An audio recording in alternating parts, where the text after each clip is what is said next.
মোহাম্মদ সাদিকুর রহমান, আসুদুর আলম। নতুন নতুন সদস্য বরণ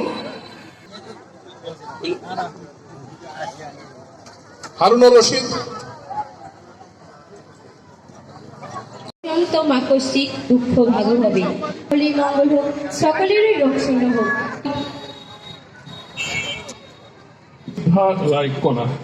ব্যাস করাবেন দিশারি ক্লাবের সদস্য। 1986 সাল থেকে আমাদের প্রবীণ আমাদের ব্যক্তিবর্গ এই ক্লাবের প্রতিষ্ঠা করে। 1979 সালে আমরা এখানে রেজিস্ট্রেশনভুক্ত সমাজসেবার অধীনে একটা সরকারি রেজিস্ট্রেশনভুক্ত ক্লাবে পরিণত হই। আমরা ক্লাবের প্রতিষ্ঠা লগ্ন থেকেই আমরা সমাজসেবা এবং বিভিন্ন কাজ করে আসতেছি। আমাদের সদস্যবৃন্দদের অক্লান্ত পরিশ্রমে নিজস্ব টাকায় এই ক্লাব পরিচালিত হয়।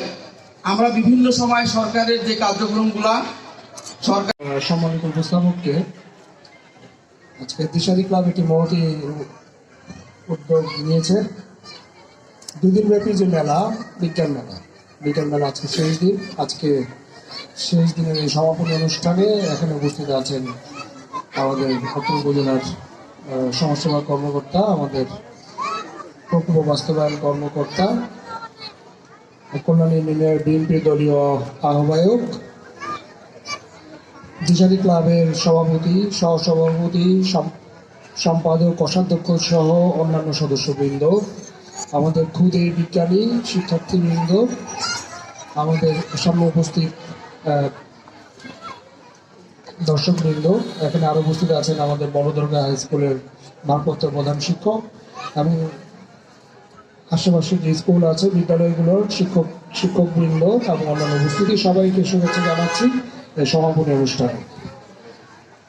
আসলে বাগাড়ম্বরপূর্ণ কথা বলতে চাই না। আমি খুব এনজয় করেছি ছাত্রছাত্রীদের যে প্রকল্পগুলো, এই প্রকল্পগুলো আমি ভিজিট করেছি, তাদের সাথে কথা বলেছি, তাদের চিন্তা, তাদের বিজ্ঞান চিন্তা এগুলো নিয়ে কথা বলে ভালো লেগেছে।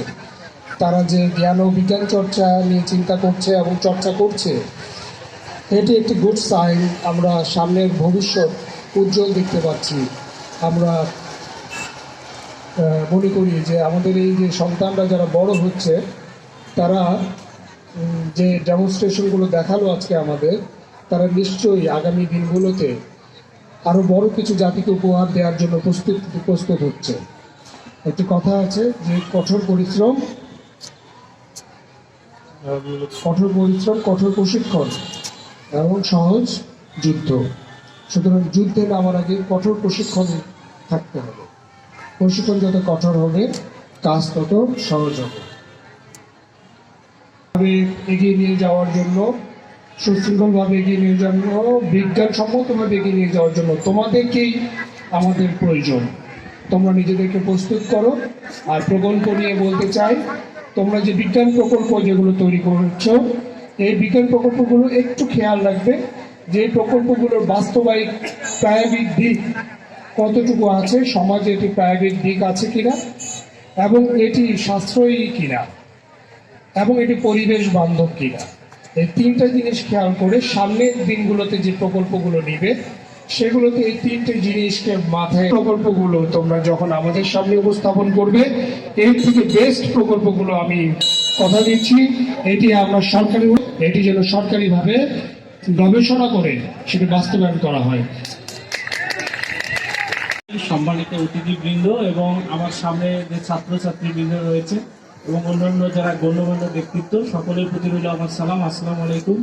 বক্তব্য দীর্ঘায়িত করবো না, শুধু আমি ছাত্রছাত্রী যারা তোমরা আছো, আমি একটি কথা বলবো, সেটি হচ্ছে যে আজকের যে প্রদর্শনী তোমরা এখানে করেছো, সেটি কিন্তু হচ্ছে, আমরা যদি একাডেমিক ভাষায় যাই, যে পিওর সায়েন্স।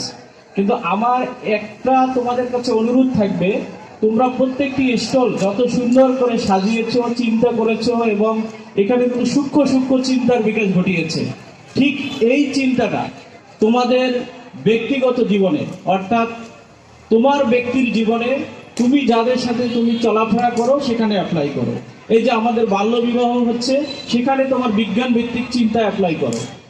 আবার তোমার পড়াশোনার ক্ষেত্রে তুমি বিজ্ঞান ভিত্তিক চিন্তা অ্যাপ্লাই করো। তোমার বাবা মার সাথে তোমার সম্পর্ক কেমন হওয়া উচিত, সেখানে তুমি এই চিন্তাটা করো। তোমার শিক্ষকের সাথে সম্পর্ক কেমন হওয়া উচিত, সেখানে চিন্তা করো।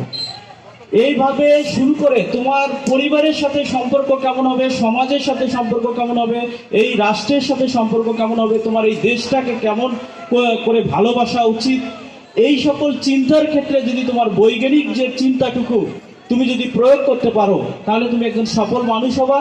এবং তারপরে কিন্তু তোমরা যেগুলো আবিষ্কার করার চিন্তা ভাবনা করতেছো, সেগুলো কিন্তু সঠিকভাবে বাস্তবায়ন হবে। তাই বিজ্ঞান হচ্ছে তোমার কি, যে তোমরা যেগুলো আবিষ্কার করতেছো পিওর সায়েন্স, সেগুলো তোমাদের সামাজিক জীবনে যে প্রয়োগ করার যে চিন্তাটা, এইটি কিন্তু আমাদের দিন দিন হারিয়ে যাচ্ছে, যেটিকে আমরা বলি সোশ্যাল সায়েন্স। সমাজ বিজ্ঞানের চর্চাটুকু কিন্তু তোমাদের সাথে সাথে করতে হবে, এইটাই আমার বিনীত অনুরোধ থাকলো। রেজিস্ট্রেশন প্রাপ্ত একটি সংস্থা আমাদের জন্য একটি গর্বের বিষয়। আমরা চাই এই সংস্থাটি এগিয়ে যায়। সংস্থা একটি নিরপেক্ষ জায়গা, এখানে দল মত নির্বিশেষে সবাই আসবেন, সবাই মানুষের জন্য কাজ করবেন, এই প্রত্যাশা থাকলো। আসসালামু আলাইকুম।